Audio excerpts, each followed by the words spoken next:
Hello everyone, I am Anupriya and I welcome you all on AP education. आज हम NCERT class 6 chapter 2 के जो questions है उनको करेंगे। अगर आप चैनल पर नए हैं तो चैनल को सब्सक्राइब कर लें और हर क्लास के नोटिफिकेशन के लिए बेल आइकन को प्रेस करें। Here are two types of seeds. What difference do you find among the roots and leaf venation of their plants? यहाँ पे दो तरह के सीड दिखाए गए हैं। इनके रूट्स में और इनके लीफ वेनेशन में आप क्या डिफरेंसेस देखते हैं? First one is wheat and second one is kidney bean. पहले हम रूट सिस्टम को देखेंगे तो वीट जो होता है उसकी वीट जो है क्या है, एक तो मोनोकोट होता है। Wheat have a fibrous root system. Fibrous root system is dense network of thin roots. Wheat के अंदर फाइब्रस रूट सिस्टम पाया जाता है। वीट जो है वो मोनोकोट है और उसके अंदर फाइब्रस रूट सिस्टम पाया जाता है। इस तरह से जो रूट्स होंगी ना, इसके अंदर जो रूट्स दिखाई गई हैं ये कैसी रूट्स हैं? ये फाइब्रस रूट्स हैं। ऐसे यहाँ पर यहीं से बहुत सारी रूट्स जो निकलेंगी उसी को हम क्या बोलते हैं? फाइब्रस रूट्स बोलते हैं। और वीट के अंदर फाइब्रस रूट सिस्टम पाया जाता है। वीट मोनोकोट बी होता है। Next one is kidney beans have a tap root system. In tap root system there is a central thick root with lateral branches. Kidney beans के अंदर कैसा रूट सिस्टम होता है? टैप रूट सिस्टम होता है। यहाँ पर एक तो मेन रूट होगी, ये वाली एक मेन रूट है और फिर इसके यहाँ पे साइड में ब्रांचेस निकल रही हैं। तो इस तरह की जो रूट होती है उसको हम टैप रूट बोलते हैं, जबकि जहाँ पे टिप से ऊपर से ही ऐसे फाइबर की तरह रूट्स निकलेंगे उसको हम फाइब्रस रूट्स बोलते हैं। दोनों के अंदर डिफरेंट टाइप ऑफ रूट पाई जाती हैं। वीट के अंदर तो फाइब्रस रूट पाई जाती है, जबकि किडनी बीन के अंदर टैप रूट पाई जाती है। Tap root system there is a central thick root with lateral branches. In tap root system में क्या होता है, हमने देखा अभी कि एक थिक रूट होगी और साइड में ब्रांचेस होंगी। फिर हम लीफ वेनेशन की बात करते हैं। Parallel venation is present in wheat while kidney beans have a reticulate venation. इस तरह का पैरेलल वेनेशन होगा व्हीट के अंदर, ऐसे पैरेलल वेनेशन होगा। यहाँ पर वेन्स जो हैं वह कैसे रन करेंगी? ये लीफ है तो यहाँ पे जो वेन्स होंगी वो ऐसे पैरेलली रन करेंगी। पैरेलल वेनेशन होगा व्हीट के अंदर। व्हीट मोनोकोट है, उसके अंदर फाइब्रस रूट है और पैरेलल वेनेशन है। While kidney beans have a reticulate venation, जबकि किडनी बीन्स के अंदर रेटिकुलेट वेनेशन होगा। रेटिकुलेट वेनेशन में क्या होता है, लीफ होती है, उसमें कहीं से भी इस तरह से बहुत सारी वेन्स निकल जाएंगी कहीं से भी। जैसे इन दोनों के अंदर कैसा, ये जो दो लीफ दिखाई गई हैं इनके अंदर रेटिकुलेट वेनेशन है। In parallel venation vein run parallel along the length of leaf. Veins कैसे रन करेंगी? पैरेलल रन करेंगी, as you can see in this leaf. In reticulate venation network of branching veins with a permanent midrib is present. यहाँ पे permanent midrib तो होगी लेकिन जो branches होगी उसका एक नेटवर्क पूरा जाल सा बना रहेगा। तो इस तरह की वेनेशन को हम क्या बोलते हैं? रेटिकुलेट वेनेशन बोलते हैं। Now come on the next question.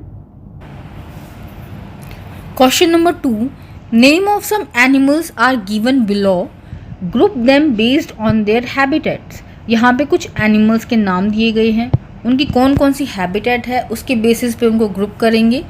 Right the name of aquatic animal in area mark A. A में तो हम कौन से एनिमल्स को लिखेंगे जो कि एक्वेटिक हैं। Terrestrial animal in the area mark B, जबकि बी जहाँ पे मार्क है वहाँ पर हम टेरेस्ट्रियल एनिमल्स को लिखेंगे। And enter the animal living in both habitats in part C. और जो दोनों में ही रहते हैं, दैट इज़ लैंड पर भी रहते हैं, टेरेस्ट्रियल भी हैं और एक्वेटिक भी हैं, उसको हम पार्ट सी के अंदर लिखेंगे। यहाँ पर कुछ एनिमल्स दिए गए हैं, horse, dolphin, frog, sheep, crocodile, squirrel, whale, earthworm, pigeon and tortoise.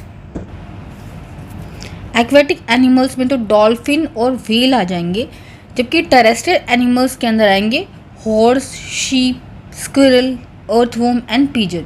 Aquatic animals वो हैं जो पानी में रहते हैं, टेरेस्ट्रियल एनिमल्स वो हैं जो लैंड पे रहते हैं और एम्फीबियंस वो होते हैं जो लैंड और पानी दोनों में रहते हैं। तो एम्फीबियंस में आएंगे frog, crocodile and tortoise.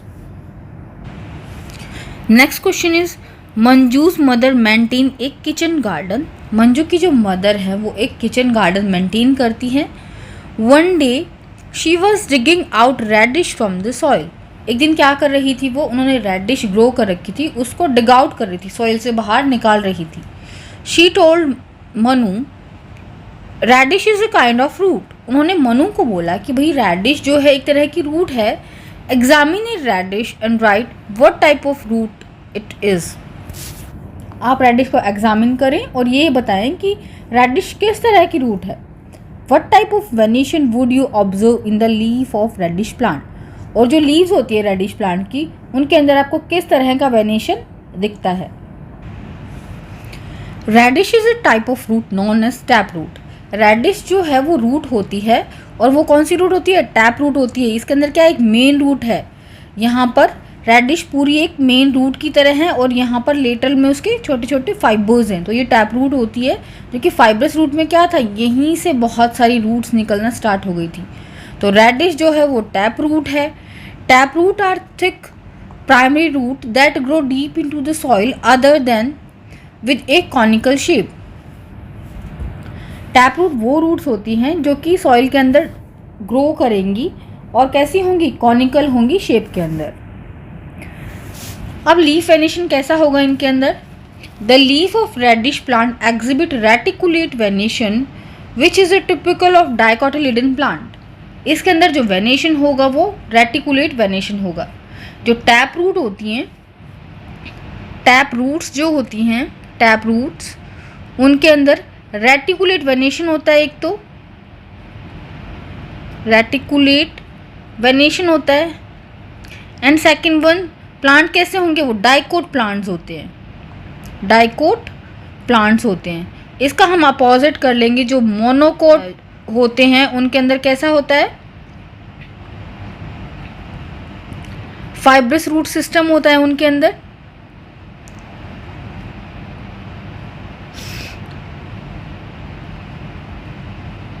Fibrous roots होती हैं, और क्या होता है उनके अंदर, वेनेशन कैसा होगा, पैरेलल वेनेशन होता है।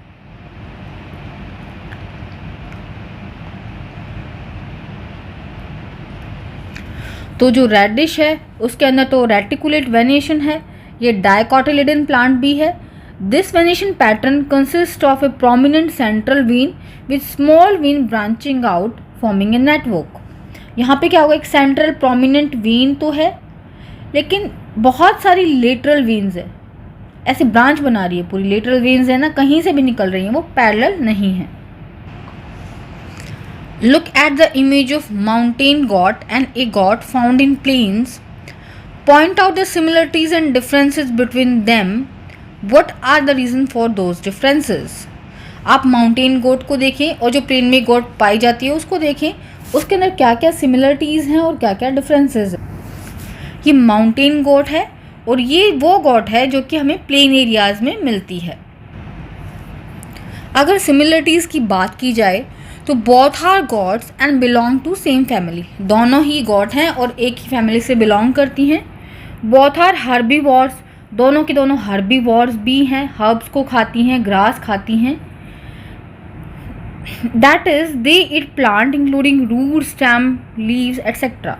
हर्बीवोर कौन होते हैं, जो कि प्लांट्स को खाते हैं, रूट, स्टेम, लीव्स वगैरह को खाते हैं, वो हर्बीवोर्स होते हैं। डिफरेंसेस में क्या होगा, यहाँ पर माउंटेन गोट है, इधर प्लेन गोट है। तो mountain goat has thick long fur to protect against cold mountain temperature. यहाँ पे क्या है, माउंटेन गोट के थिक बड़े बड़े फर्स हैं, क्योंकि वहाँ पे क्या होती है, माउंटेन्स में बहुत ठंड होती है, तो इस पर बड़े बड़े फर्स ग्रो कर जाएंगे ताकि वो उसको सर्दी से प्रोटेक्ट कर सके, अपने एनवायरनमेंट के अंदर अडेप्ट करने के लिए उसके अंदर ऐसे चेंजेस हुए। प्लेन गोट में क्या होता है, हैज़ ए शॉर्टर फर्स शूटेड फॉर वार्मर क्लाइमेट। इसके अंदर बहुत ही छोटे छोटे फर्स हैं जो कि वार्म क्लाइमेट के लिए शूटेबल हैं, क्योंकि प्लेन में क्या होता है, गर्मी रहती है, तो गर्मी के लिए छोटे छोटे फर्स जो है वो शूटेबल हैं। Generally stockier and more muscular, adaptive for climbing rocky terrains. कैसी होती है ये, हाइट में छोटी है और मस्कुलर है, थोड़ी फैटी भी है, adaptive for climbing rocky terrains, ताकि ये आराम से रॉक्स के अंदर क्लाइंब कर सकती है। Linear build suitable for flat open areas, लेकिन जो प्लेन में गोट होती है वो पतली होती है, फ्लैट के एरियाज के लिए सुटेबल होती है। माउंटेन गोट के अंदर specialised hooves with a rough texture for better grip on rocky surface. उसके जो हूव्स होते हैं ना वो कैसे होते हैं, स्पेशल तरह की हूव्स होते हैं ताकि वो जो रफ टेक्सचर है उसके अंदर अपनी ग्रिप बना सके। Hooves more suited for walking on flat grassy lands. लेकिन हमारी जो प्लेन के अंदर जो गॉड्स होती हैं उनके अंदर इस तरह के हूव्स होंगे जो कि फ्लैट के ऊपर, जो फ्लैट एरियाज जो होते हैं, ग्रासलैंड्स वगैरह होते हैं, उसके अंदर अच्छे से मूव कर सके। Next question is group the following animal into 2 groups based on any feature other than those discussed in the chapter. यहाँ पे कुछ एनिमल्स दिए गए हैं, आप उसको ग्रुप करेंगे और कुछ ऐसे फीचर्स के अकॉर्डिंग आप उनको ग्रुप करेंगे जिनकी बात चैप्टर के अंदर नहीं हुई है। Cow, cockroach, pigeon, bat, tortoise, whale, fish, grasshopper and lizard. तो हम इनको ग्रुप कर सकते हैं flying animals and non flying animals के बेसिस पे, जिसकी चैप्टर में बात नहीं की गई है। Pigeon, bat, cockroach and grasshopper can fly, while cow, tortoise, whale, fish, lizard can't fly. Question number 6. As the population grows and people want more comfortable lives, forests are being cut down to meet various needs. जैसे जैसे population बढ़ रही है, लोग क्या चाह रहे हैं, ज़्यादा स्पेस चाहिए उनको, तो फॉरेस्ट को, जंगलों को काट दिया जा रहा है। How can this affect our surroundings? इसका हमारे चारों तरफ क्या इफेक्ट पड़ेगा, हमारे सराउंडिंग्स के ऊपर क्या इफेक्ट पड़ेगा। How do you think you can address this challenge? तो आप इस चैलेंज को किस तरह से एड्रेस करेंगे? तो डिफॉरेस्टेशन की वजह से क्या होगा, लॉस ऑफ बायोडाइवर्सिटी, बायोडाइवर्सिटी के अंदर तो कमी आएगी ही। फिर क्लाइमेट भी चेंज होगा, चेंजेस इन क्लाइमेट, क्योंकि बारिश कम होगी, अगर फॉरेस्ट नहीं होंगी तो बारिश कम होगी, गर्मी बढ़ जाएगी। सॉइल इरोजन होगा, क्योंकि प्लांट्स जो होते हैं क्या करते हैं, सॉइल को ग्रिप करके रखते हैं एक जगह पे। अगर हम फॉरेस्ट को ही काट देंगे तो सॉइल इरोजन तो होगा। Water cycle disruption, water cycle भी चेंज हो जाएगी। एंड डिक्रीज्ड एयर क्वालिटी, क्योंकि हमें प्लांट्स क्या देते हैं, फॉरेस्ट हमें ऑक्सीजन देते हैं, तो जो एयर की क्वालिटी है वो क्या हो जाएगी, डिक्रीज़ हो जाएगी, गंदी हो जाएगी। ऑक्सीजन तो प्रोड्यूस हो नहीं रही है, ज़्यादा क्या रहेगी एनवायरनमेंट के अंदर, CO2 रहेगी। तो इस चैलेंज को हम कैसे देखेंगे, protected areas, establishing more national park and wild sanctuaries to protect existing forest.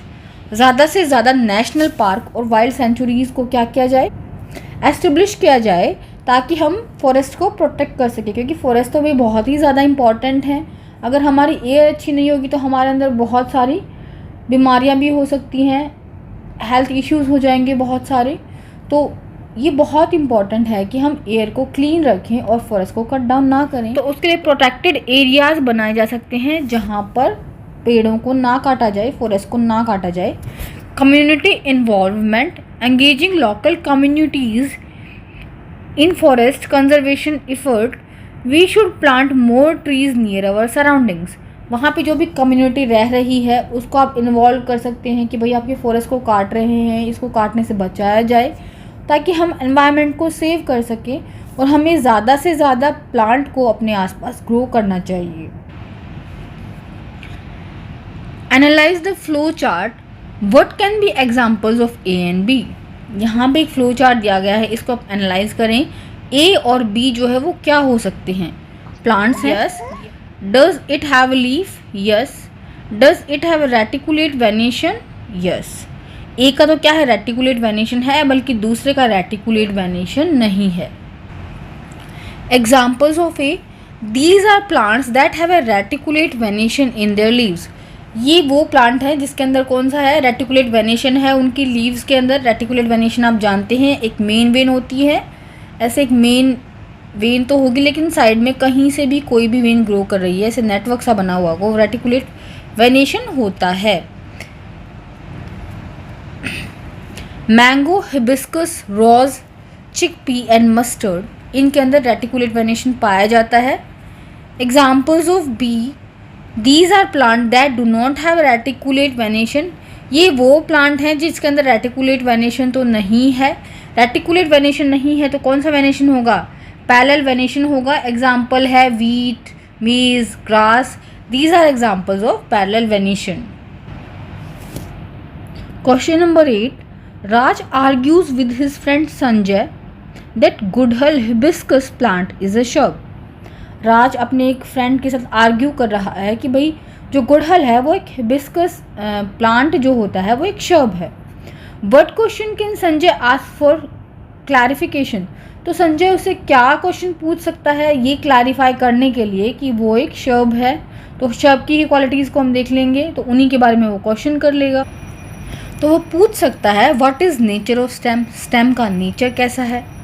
What is height of गुड़हल प्लांट, गुड़हल प्लांट की हाइट कितनी है, क्योंकि शर्ब की हाइट जो होती है वो ट्रीज से कम होती है ना, और उसकी स्टेम भी थोड़ी सॉफ्ट होती है.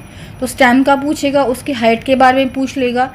इज़ द स्टेम ऑफ गुड़हल प्लांट वुडी, क्या जो गुड़हल प्लांट है उसकी स्टेम वुडी है. तो इस तरह के क्वेश्चंस वो पूछ सकता है.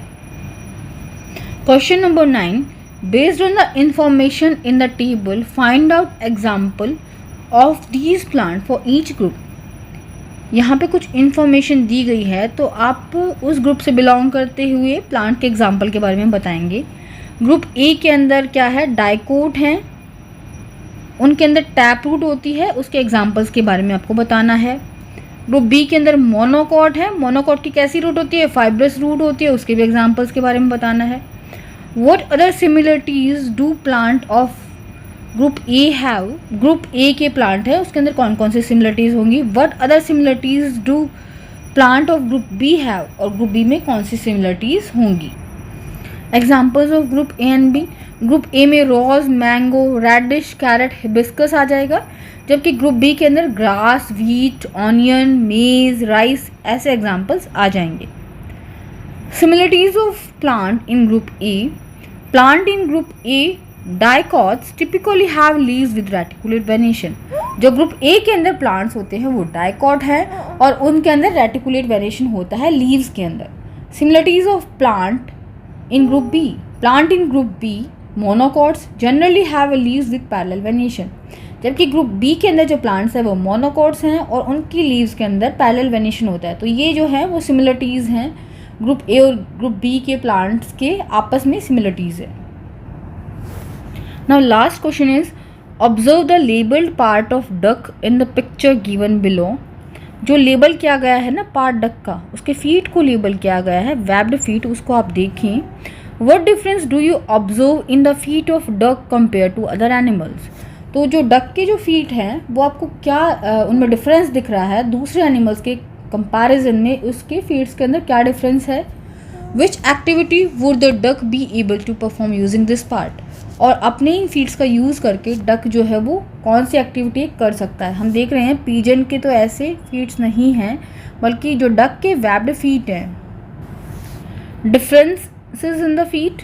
Duck has a webbed feet, duck के ऐसे वेब्ड फीट होते हैं. Pigeon has a regular feet with separate toes. इसके जो नॉर्मल जो फीट्स होते हैं ना, और उसकी टॉज भी सेपरेट है, वेब्ड टॉज नहीं है. Activities the duck can perform with webbed feet. कौन कौन सी एक्टिविटी डक जो है वो वेब्ड फीट से कर सकता है. स्विमिंग, वॉकिंग ऑन मडी और wet surfaces.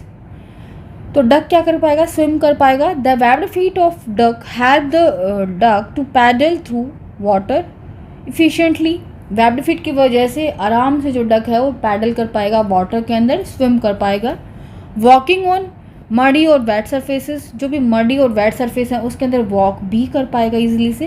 Webbed feet provide stability and prevent the duck from sinking. Webbed feet की वजह से क्या रहेगा, डक जो हो रहेगा वो मिट्टी के जो दलदली मिट्टी है उसके ऊपर स्टेबल रहेगा और उसके जो फीट्स हैं वो मिट्टी के अंदर धंसेंगे नहीं. The webbed feet of duck are specially adaptive for swimming allowing to move smoothly in water. जो वेब्ड फीट जो होते हैं ना वो डक के इसलिए होते हैं ताकि वो वाटर के अंदर ईजिली से स्विम कर पाए. उसके जो फीट्स हैं वो एनवायरनमेंट के लिए अडेप्ट हो गए हैं और वो वाटर के अंदर जो डक है वो स्विम करता है, इसीलिए उसके वेब्ड फीट होते हैं. अपने अपने एनवायरनमेंट के अकॉर्डिंग बर्ड्स के अंदर, एनिमल्स के अंदर एडेप्टेशन हो जाती है, वही यहाँ पर है. तो ये था आज का चैप्टर. आज के क्वेश्चंस हमने अच्छे से डिस्कस किए. आई होप आपको सभी क्वेश्चंस अच्छे से समझ आ गए होंगे. अगर आप चैनल पर नए हैं तो चैनल को सब्सक्राइब करें, शेयर करें और हर क्लास की नोटिफिकेशन के लिए बेल आइकन को प्रेस करें. Thanks for watching.